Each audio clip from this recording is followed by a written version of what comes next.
Hello, my name is Stefan Berndt. I'm a German writer living in Bavaria, and in the last 25 years I've written 9 books on European prophecies that have been made by real or supposed psychics having a supernatural view into the future. Psychics who in the last 1,000 years spoke about their visions all over Europe, but most of these sources are from the last 3 centuries.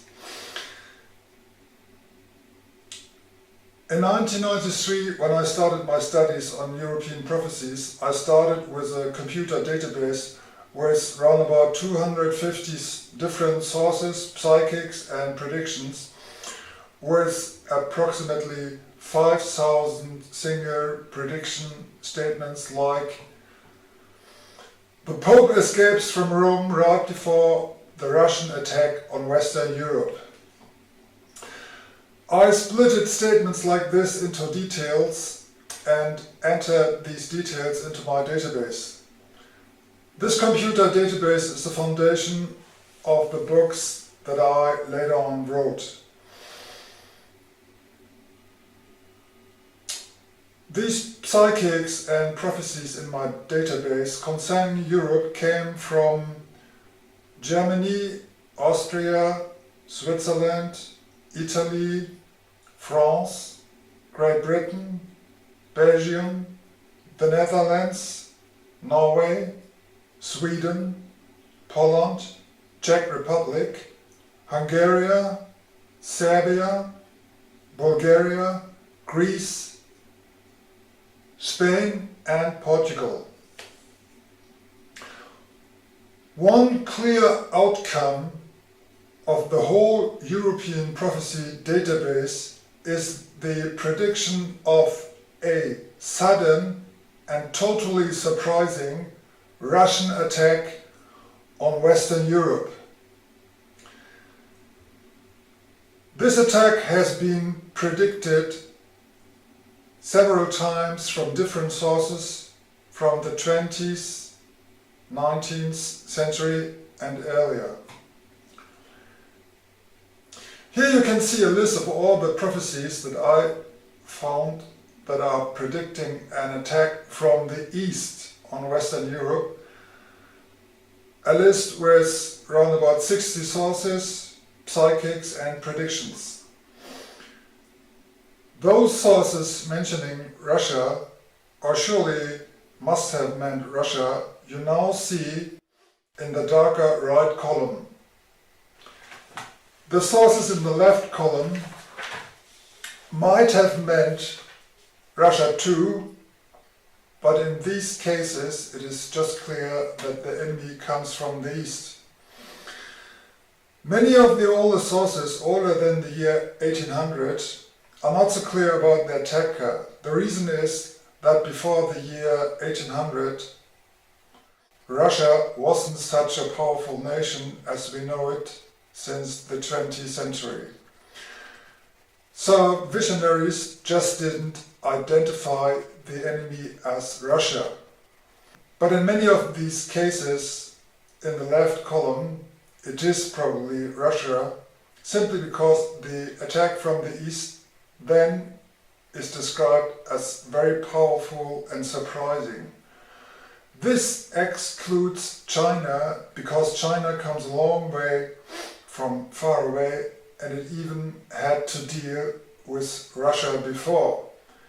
China cannot suddenly appear in masses in Europe from one day to another. So altogether you can say that more than 50 European sources predict a Russian attack. This is really a lot. But what about the credibility of these sources?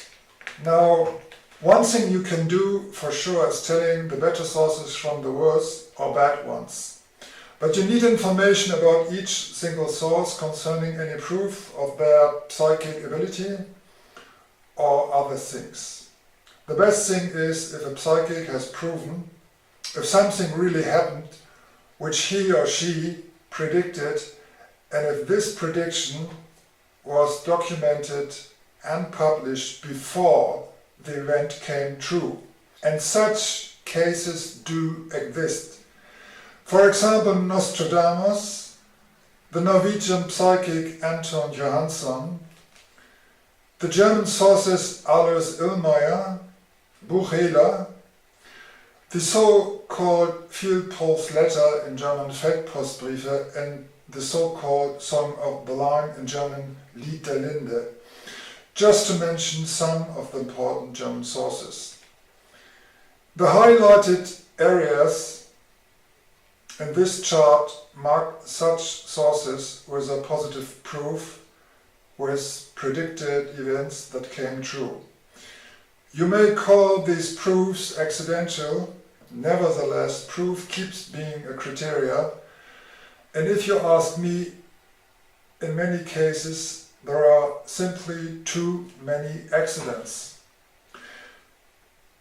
So we end up with about 50 sources predicting the Russian attack and around about 10 sources with some kind of proof, and furthermore with a high probability for real supernatural inspiration.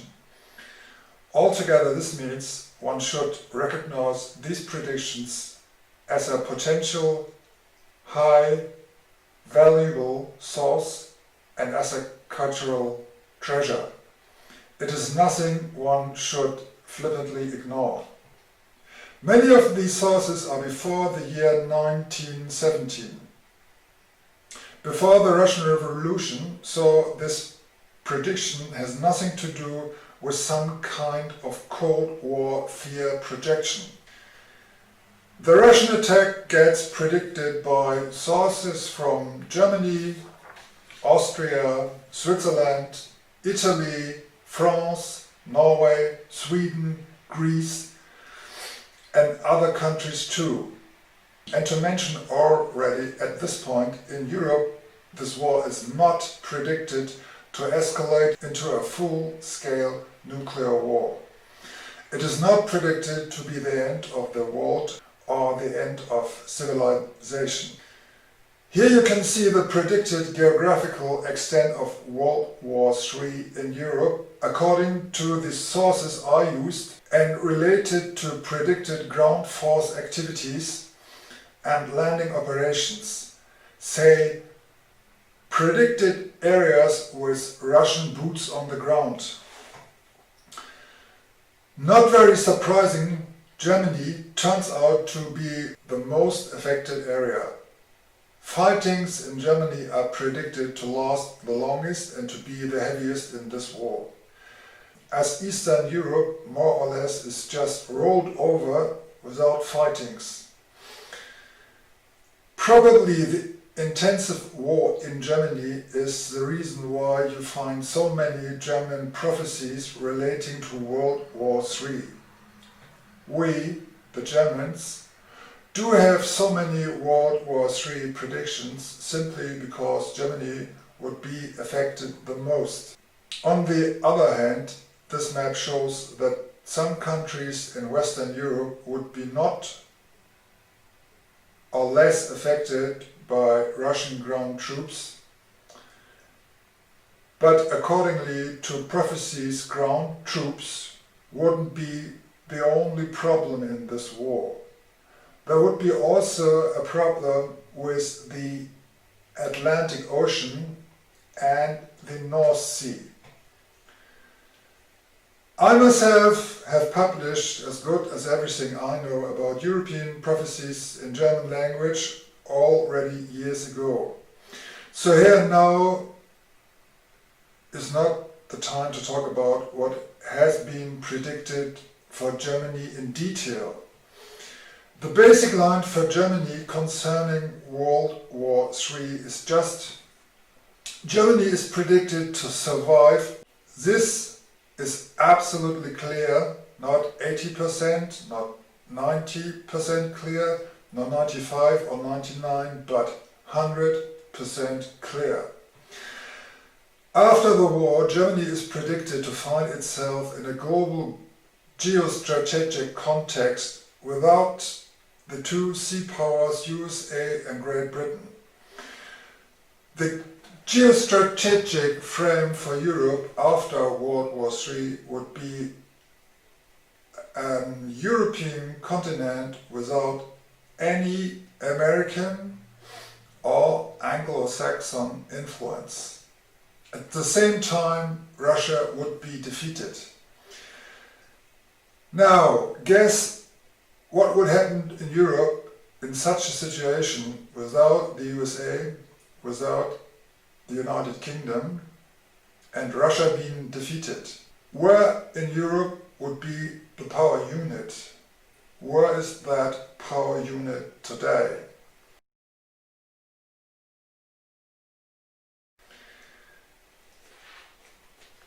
Germany is not only predicted to survive, Germany is predicted to rise again like it did after the two world wars before. Germany is predicted to rise for the third time, actually for the fourth time. If you take into account the 30 Years' War, which lasted from 1618 until 1648. And this time, after World War III, it would be better than that 2 or 3 times before. Better for Germany, better for Europe, and even better for the whole world.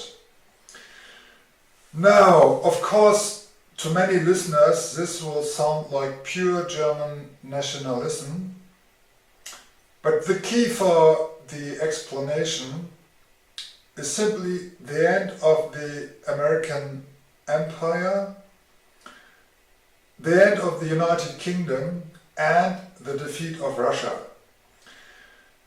Russia would be defeated by weapons, America and the United Kingdom would be defeated by a global event, including a geographical pole shift that cuts off all overseas structures and connections. The sea would defeat the sea powers. Britannia rule the waves would turn into the waves rule Britannia. So if you like, it would be more the doom of the Anglo-Saxon world than the victory of the Germans. Again, if you have Europe and take away the American, British and Russian influence, what would be left in Europe? Look at the history since the end of the 19th century and you know it. It's obvious, it should be Germany. The prediction of the sudden Russian attack on Western Europe is part of the European culture. You may ignore it, like our so-called modern society in many cases ignores, denies and represses the communication about spiritual and paranormal phenomena as such, which of course is a terrible waste of inspiration and some kind of peak of stupidity. Now, you may wish these predictions wouldn't exist, but the prediction of the Russian attack is a heritage from our European forefathers and foremothers. It is one of the big European visions. You only get rid of these predictions if you burn books, and we, the Germans, know quite well what comes next after burning books. It doesn't matter if this burning books is inspired by Adolf Hitler or the One World Vision. No one has to believe these predictions, and this is not my interest. I don't want you to believe. What I would like you to do is to listen, because I do have a warning. The European prophecy is a warning against a situation where Europe is stuck in its internal problems, while at the same time a war with Russia is rising underneath the horizon. And I say it again, luckily this war is not predicted to escalate into a real nuclear war in Europe. This is not about the end of the world or the end of Europe, nor the end of the European culture. And by the way, the reason for this war would be the Anglo-Saxon strategy to... So this whole thing is not so much the Russian responsibility, but apart from this never coming nuclear doom, a few very special dangers are predicted for this war. Dangers that almost no one can imagine today. So that's why I'm telling you these things. I want to talk about a predicted danger in World War III affecting all North Sea bordering states plus parts of Southeast Iceland, Northern Ireland and the Norwegian Atlantic coast.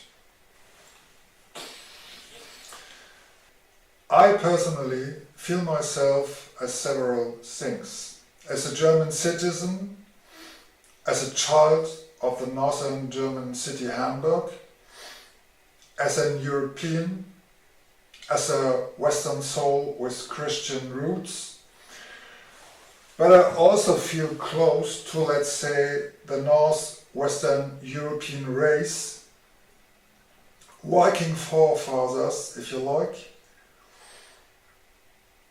roots that reach back 5 till 6,000 years back, something like that, call it like you want. People living in northwestern Europe since several thousand years. And here comes my warning. Within this 3 months lasting war in Europe, accordingly to 2 special noteworthy predictions, all coasts at the North Sea and the land deep behind are highly endangered by huge tidal waves reaching very, very deep inland. Some of you may put such waves in context with a geophysical pole shift, and from what I know, you are probably right. The point is just that there is a second huge tidal wave predicted for the North Sea bordering states several weeks or a few months before the pole shift scenario with tsunami waves. So at the North Sea shore, according to European prophecies, you have to assume 2 gigantic flood scenarios within 3 months. And of course, the decisive flood would be the first one, because it would be coming out of the blue without any warning. This first flood would be caused by a Russian nuclear bomb being ignited in the north of the North Sea, somewhere close to Scotland. The good thing would be that far out there would be no radiation problem on the European continent.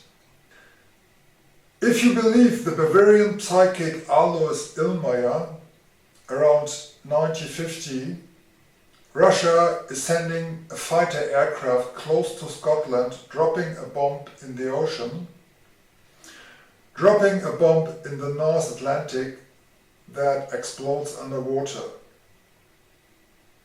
According to Alois Illmeyer's visions around the year 1950, And according to a Norwegian psychic called Anton Johansson, with his main visions from the year 97, the bomb should detonate somewhere north from Scotland, where the Atlantic Ocean and the North Sea meet.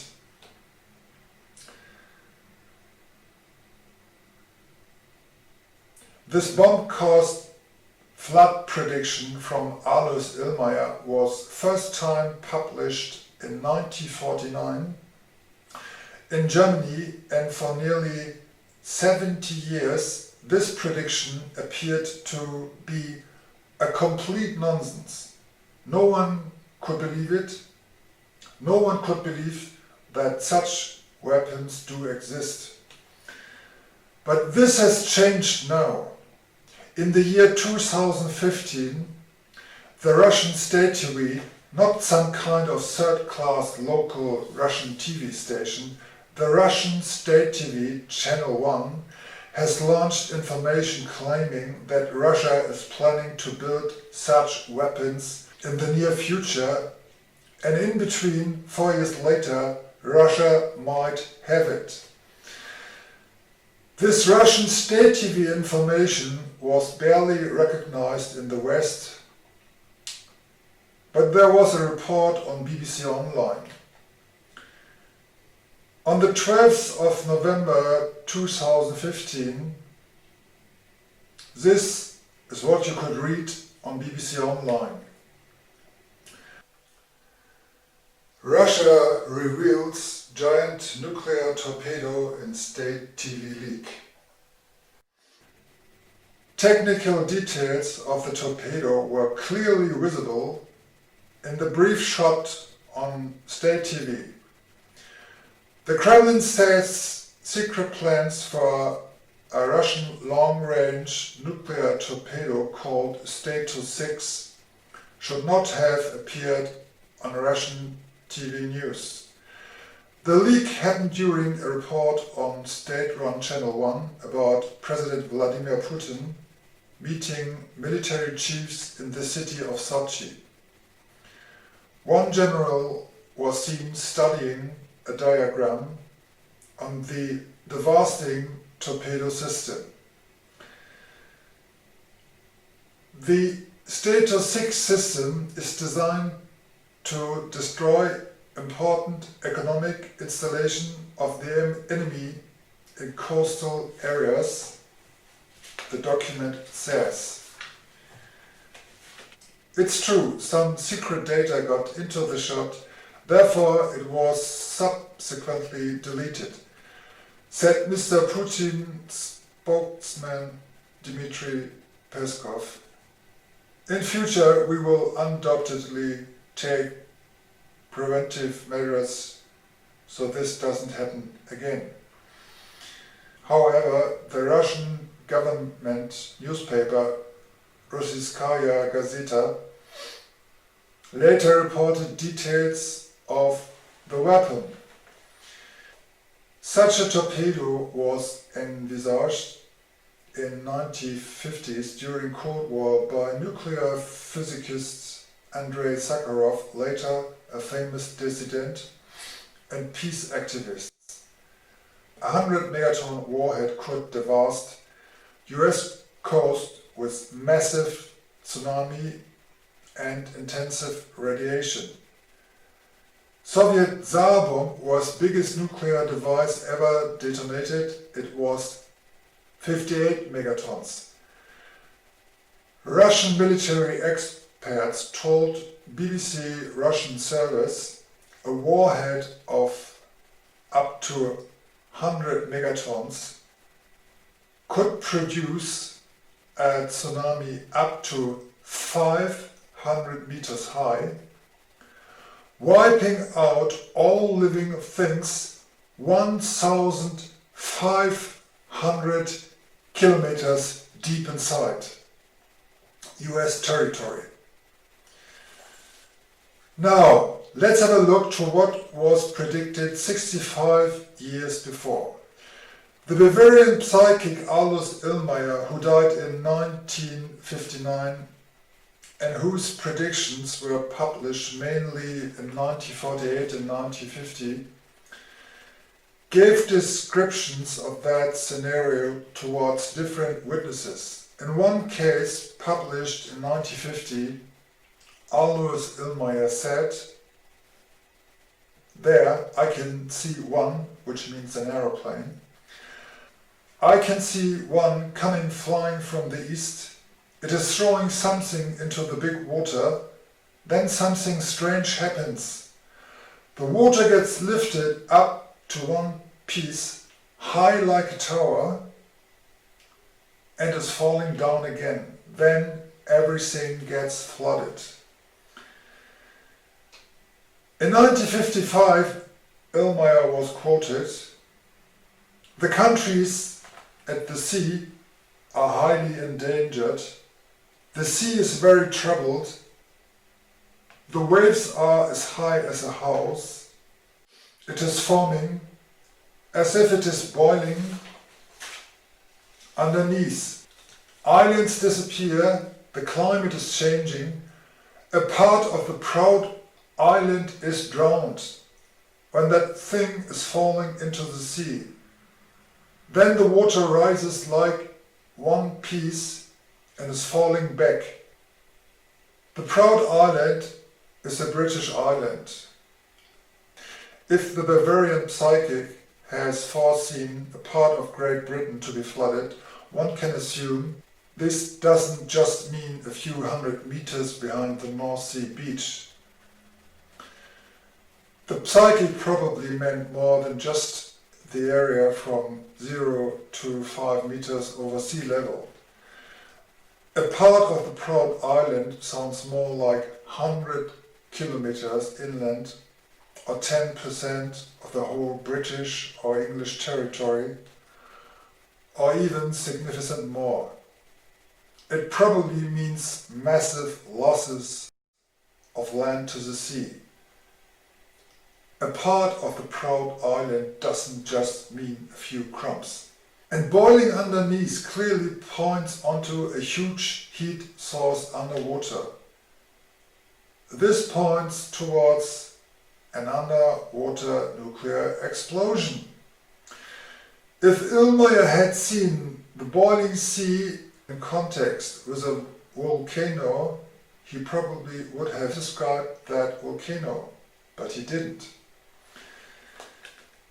In November 1948, Illmeyer was quoted in a Bavarian newspaper, "One thing I know for sure, when the war is coming, it will be worse in the north. I can see a very high water that is higher than a house that is floating the shore."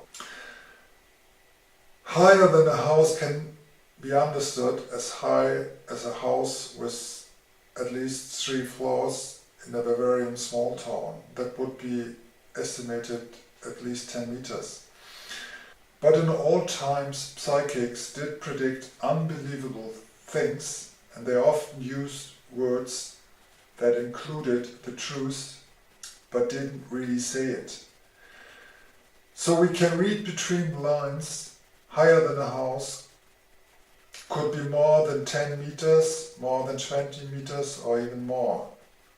Remember, above, Alois Illmeyer said, high as a tower.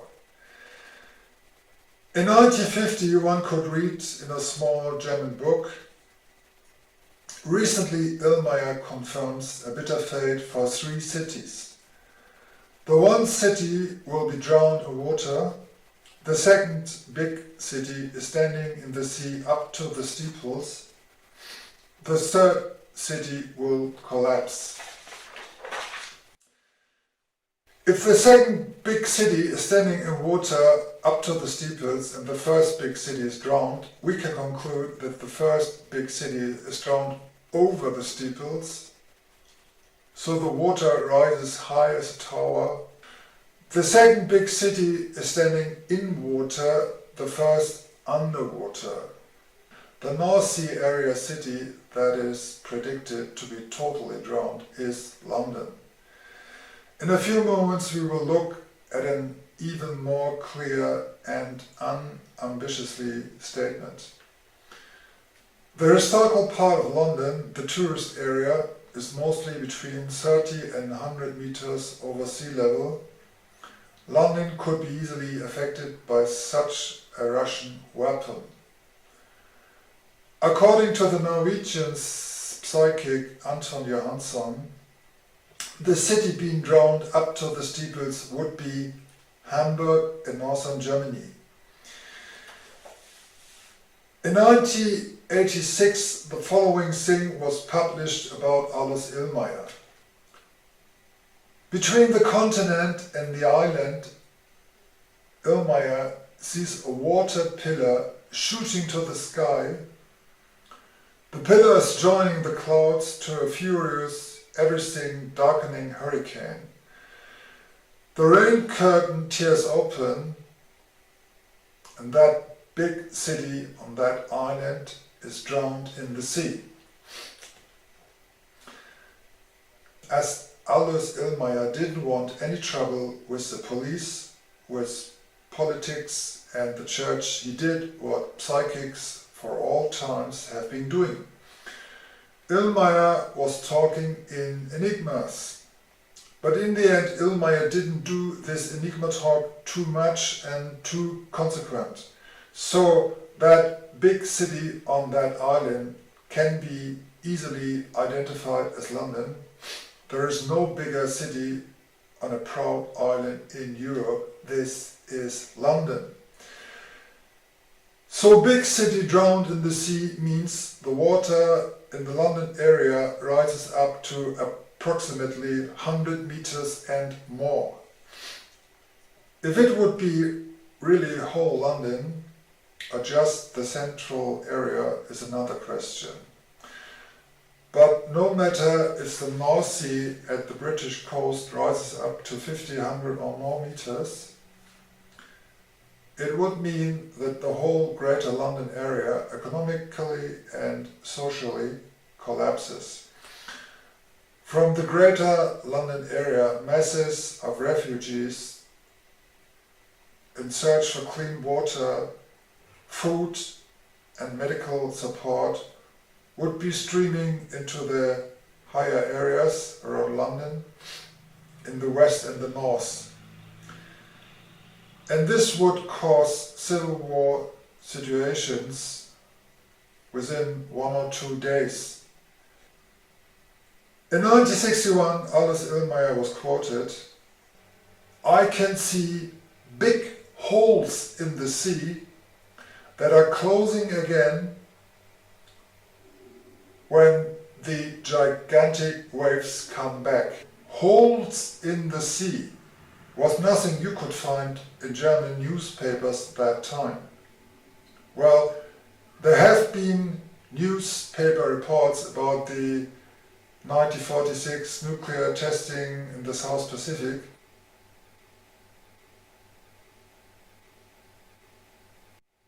But as far as I know, that times holes in the sea were not mentioned in newspapers, and on 1946 published film material from the Bikini nuclear underwater tests, you cannot see them. On that film material, you always see a mushroom cloud growing from the water surface. You don't see holes. 5, 4, 3, 2, 1, fire.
Illmeyer witness said that this tidal wave will reach up to Berlin.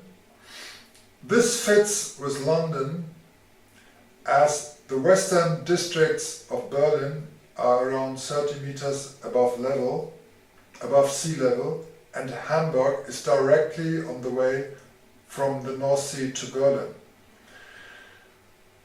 So altogether, Aldous Illmeyer describes a flood scenario with an extent that was totally unknown and unimaginable to the European public for almost 7 decades and still is today. Now, since November 2050, Russia claims it is planning to build such weapon, and today, 4 years later, it might have it. Of course, you could argue that this Russian state TV launched information is just a propaganda trick and that Russia wants to create fear in Europe. You could argue Russia wants to manipulate European politicians, especially the new right, to make them fear a conflict with Russia, a fear that might be supporting the Kremlin's interest. On the other hand, the very idea of dropping a nuclear bomb into an ocean is that simple and that obvious. It could be coming out of a 10-year-old boy's mind. The military planners must have thought about that option of nuclear tsunami very soon after they had seen what was technological possible in Hiroshima and Nagasaki. Anyhow, after the end of World War II, it only took a few months, not even a whole year, for the United States military to start testing underwater nuclear explosions. The place the US military chose these experiments for was an atoll in the South Sea, far away from everything. That atoll is called Bikini Island, and yes, you're right, that's where the name bikini for female swimsuits come from.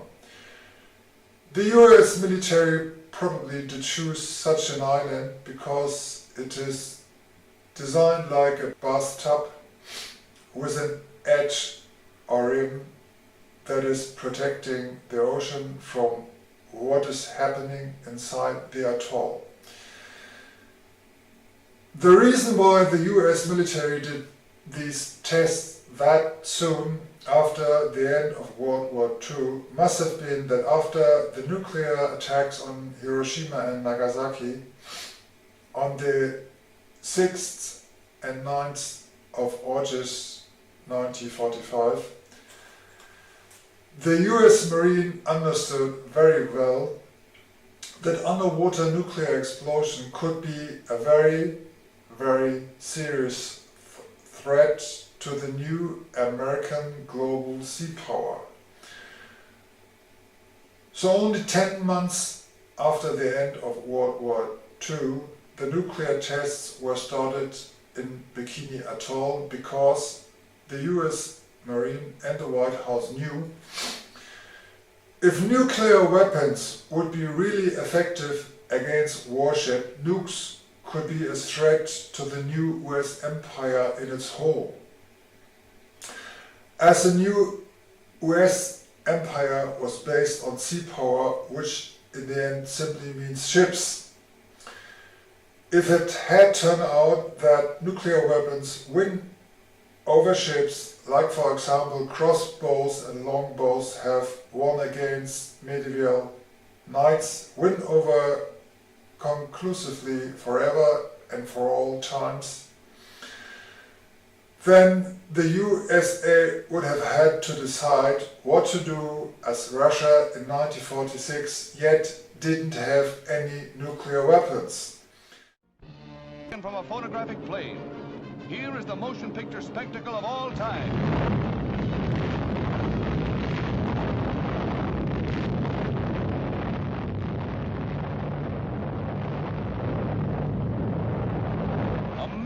tons of water alive with deadly rays. Awe-inspiring in its significance for man who learned how to control the atom, but must now learn to control himself. There is but one defense against the atom bomb, and that is distance. And distance will mean nothing without world peace. This is Crossroads.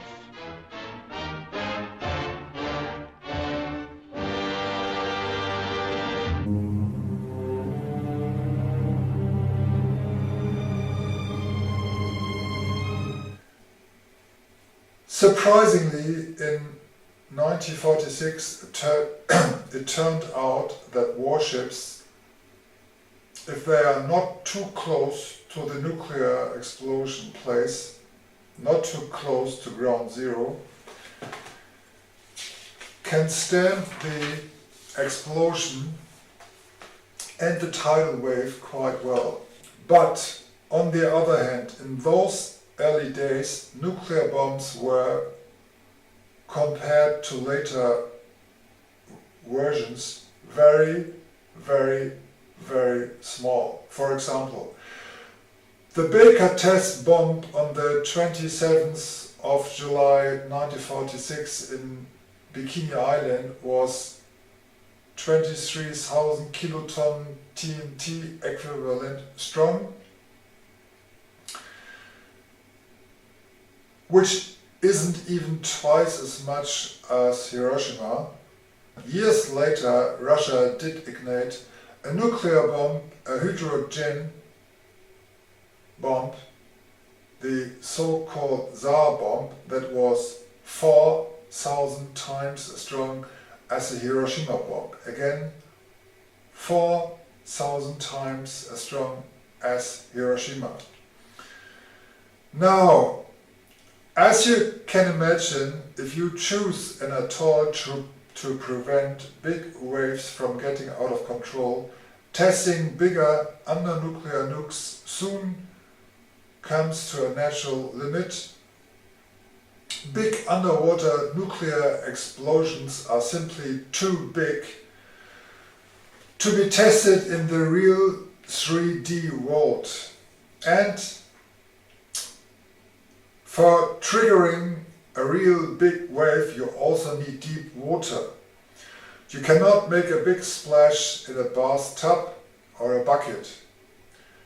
You have to go to deep water, but if you are an American military planner, you can't, because the triggered waves then would cross whole oceans, affecting thousands of ships. So these tests in Bikini soon were cancelled, and further tests had to be done in simulations. So far we know, Uncle Sam has been testing this type of weapon only 10 months after the end of World War II, and we understand that the US couldn't test such weapons to a real big extent. In the end, one also has to understand the strategic dimension of that type of weapon, as they are especially useful against a maritime enemy, against a sea power. In other words, for Russia as a traditional land power, symbolized by the bear, this type of weapon is some kind of natural-born sword against mighty sea powers like the US or Great Britain. Russia needs this weapon against sea powers as a bear needs its claws. The bear's teeth are Russia's thousands of tanks and its millions of soldiers, but its claws are the nuclear tsunamis. The more you understand the strategic need for this weapon for Russia, the less you will have doubts that Russia has it. And if you ask me, Russia probably has this type of weapon since the 1960s, no matter what Russia says today. And it is one of the big mysteries why the so-called free press in the West never had a serious look at this type of weapon. Facing the threat of real big nukes and huge brutal tidal waves reaching several 100 kilometers inland, the NATO probably since several decades knows that it will lose most of its maritime infrastructure soon after World War III breaks out. Maritime infrastructure here means not only ships, except submarines of course, but also the harbour infrastructure.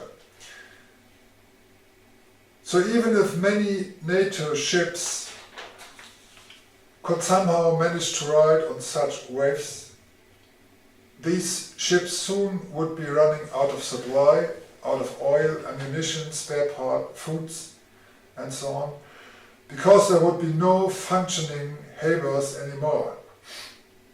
No goods, no transport, no people, absolutely nothing.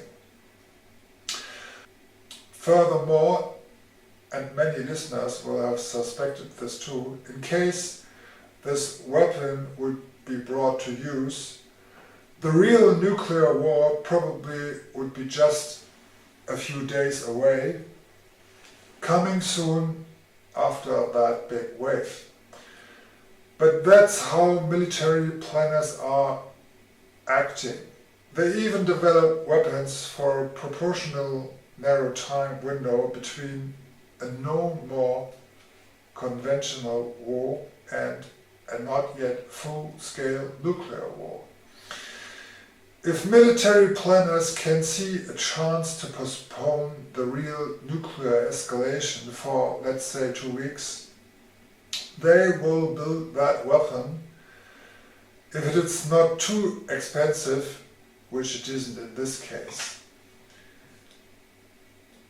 So the existence of modern weapons of mass destruction does not necessarily mean that a future world war will be over the very first day.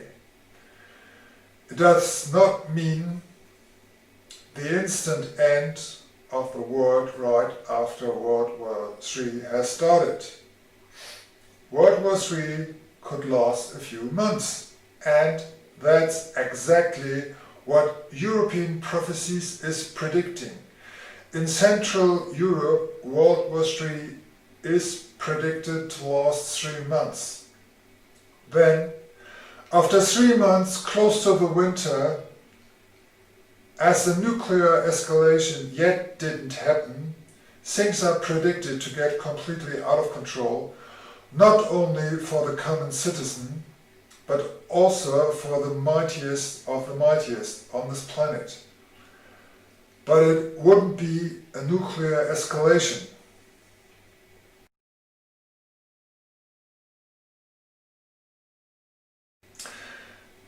According to European prophecies, before the full-scale nuclear war could break out in Europe and the world, there would be something like a cosmic intervention.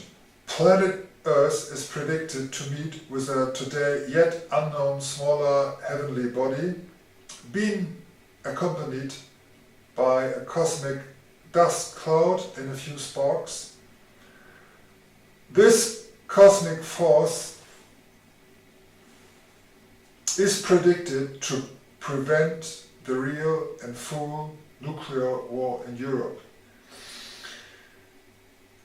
The heavenly body is predicted not to hit planet Earth, but the dust cloud is predicted to pollute the air on the ground that hard that you can only survive inside buildings. but the chance to survive in buildings is predicted to be quite good. Of course, I do not have to stress that this cosmic intervention sounds even more unbelievable. But remember, real prophecy at its best, always has gone beyond the limit of people's belief. Think of Cassandra and the Trojan horse. This is what classic prophecy does. It takes you beyond your belief system. In fact, this is a holy prerogative of prophecy, telling you things you do not want to believe. Anyway, this cosmic intervention would be accompanied by a lot of natural catastrophes and a 3 days lasting darkness. This 3 days lasting darkness has been predicted over and over again. And this darkness would have to be expected at the end of the war, approximately 3 months after war breaks out in summer one unlucky year. The main problem of the 3 days lasting darkness in the northern hemisphere, especially in Europe and Northern America, would be that deadly poisoning of the air you breathe outside the house. Again, to survive, you had to stay in a house for 3 days. Like many psychics have suggested, close your doors and windows, also cover the windows, stay in your house, and no matter what happens, stay in your house and do not open the door. Again, no matter what you hear, do not open any doors or windows. Here you can see a list that I have been publishing since 25 years. It shows how many psychics and predictions have been predicting the 3 days lasting darkness. I myself have found 31 sources predicting this scenario definitely, and furthermore 27 that point onto the same scenario but do not mention the duration of 3 days. In all my studies on European prophecies, I have found no other predicted special scenario that has been predicted that often from the best sources I know. So in the European prophecies, the most unbelievable event gets predicted by the biggest group of sources and by the best sources. Furthermore, many of these sources also fit with their predicted details, and several aspects being mentioned by European sources you can also find in elder sources from Arabia, Northern America and Asia.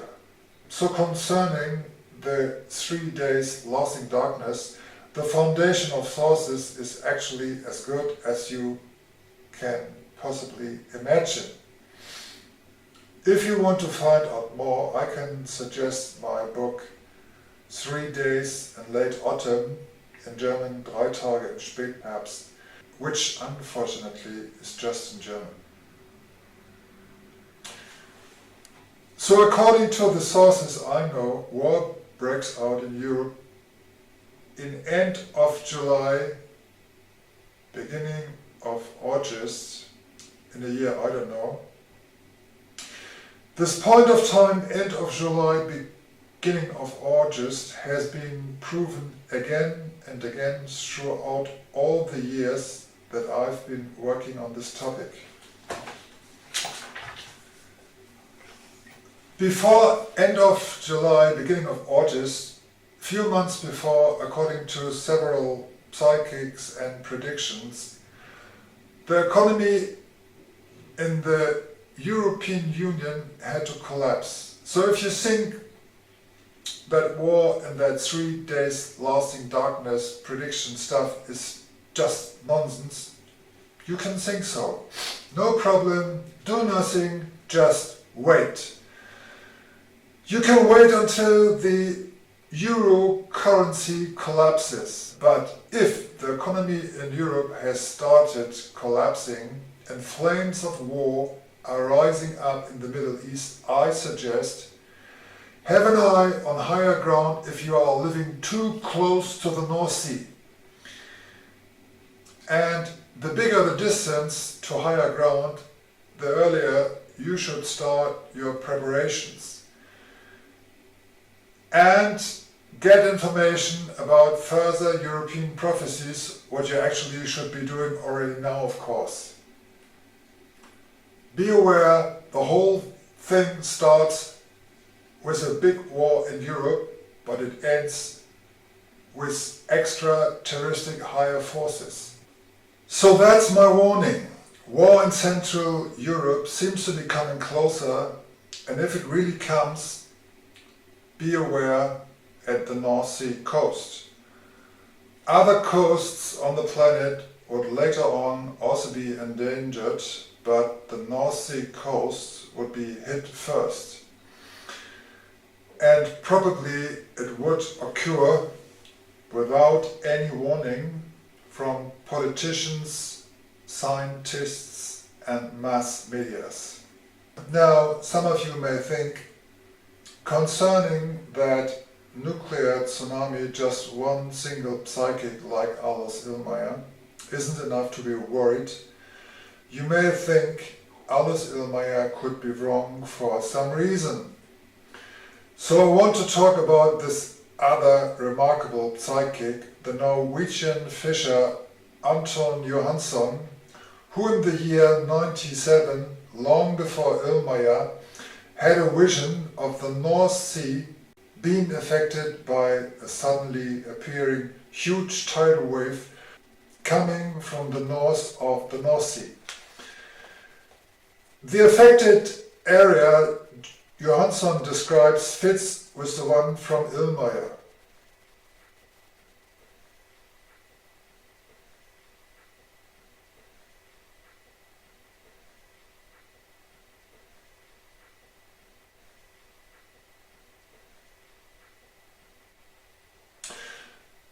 Johansson mentions several cities and areas at the North Sea being affected by the flood.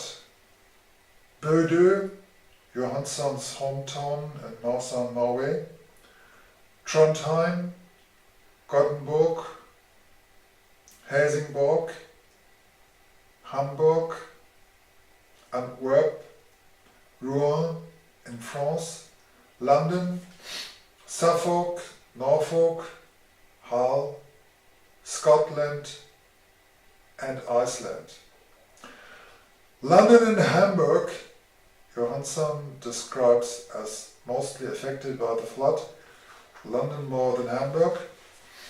This pattern, London full, Hamburg half, fits with Illmeyer's and his two drowned big cities in Europe. The one drowned up to the steeples, the other over the steeples. And what is said about Berlin. According to my studies, Alice Illmeyer had his own true visions and did not copy Anton Johansson. For example, Illmeyer describes several details at the very place of explosion.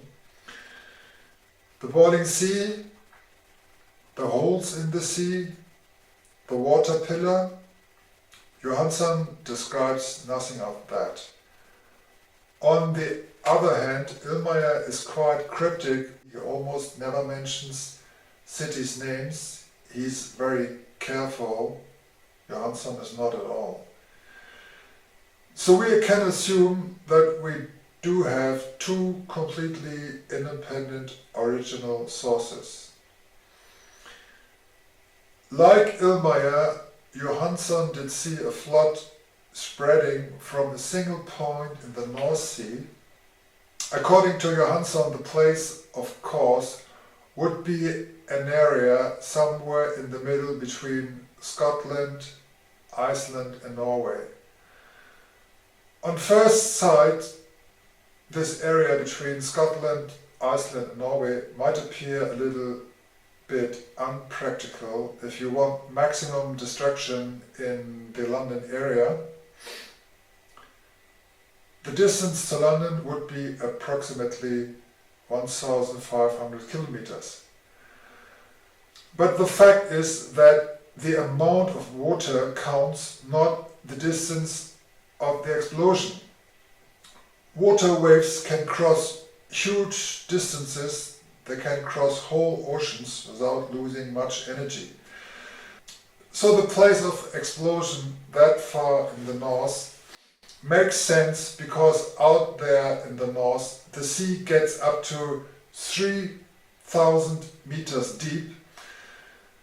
That far out in the north you find the amount of water that can be sent to the English, Dutch, German and Danish beaches. On the other hand, in contrary to Alois Illmeyer, Anton Johansson did not speak of war and bombs, but he spoke about a volcano. Though, if you read the original Johansson text carefully, you find out that Johansson did not see the volcano himself. Johansson did just hear a voice in the vision telling him the reason for the flood would be a volcano. Johansson, as a simple Norwegian fisher, afterwards said that he himself was confused and astonished as he knew that there is no volcanic activity in the North Sea, no volcano, not even earthquakes, and that there never has been. If you read Johansson's text carefully, it could be even that the volcano was Johansson's interpretation of what that was told him.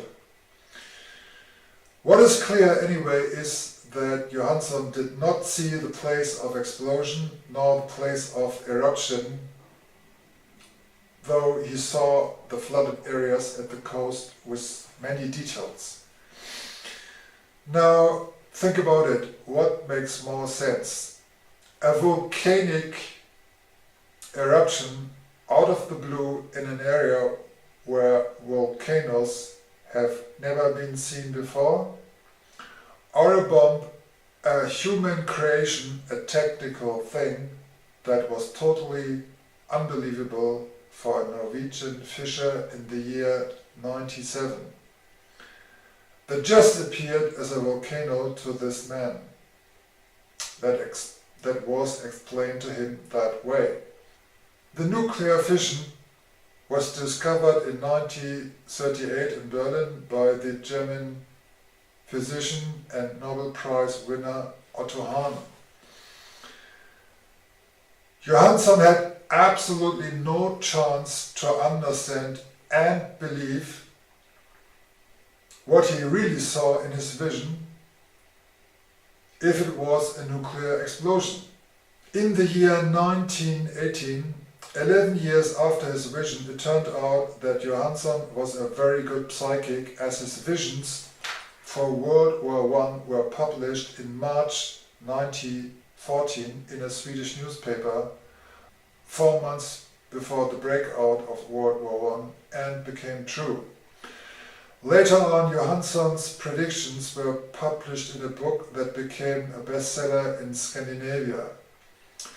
If one believes Johansson's publishing house, more than 200,000 copies were sold in Sweden and Finland. all that leads to the interpretation that Johansson did see the same tsunami scenario like Alois Illmeyer, but Johansson at that time, in the year 1907, had absolutely no chance to understand that this flood was man-made. In 1907, underwater nuclear explosions were totally science fiction. No one could imagine and no one could believe.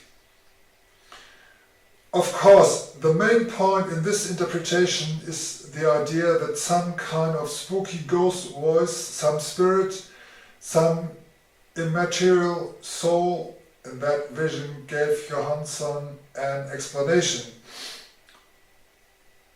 That this fisher from the mouth of Norway could understand and believe in, and that he understood as a volcano.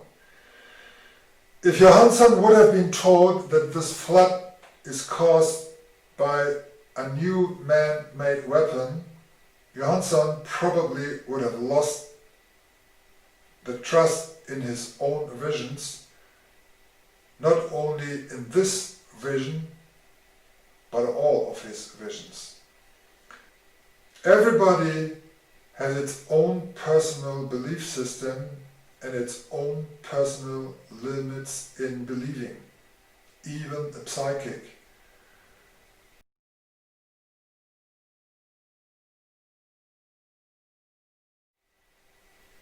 Global politics are getting rougher and rougher these days. US President Donald Trump is a very good symbol for this new unpredictability in the world today. Same thing with the Brexit. In Germany, probably the center of a future World War III, far more than just the majority, but almost all independent political analysts are warning, or have been warning, against the growing risk of a direct military conflict between Russia and the NATO, basically provoked by the NATO. But, however meaningful this flood prediction ever may sound to you, in the end, future might be different. Future might turn out to be completely different. But the more Europe gets weaker, the more you should recall that nuclear tsunami thing if you and your family and your friends are living close to the coast.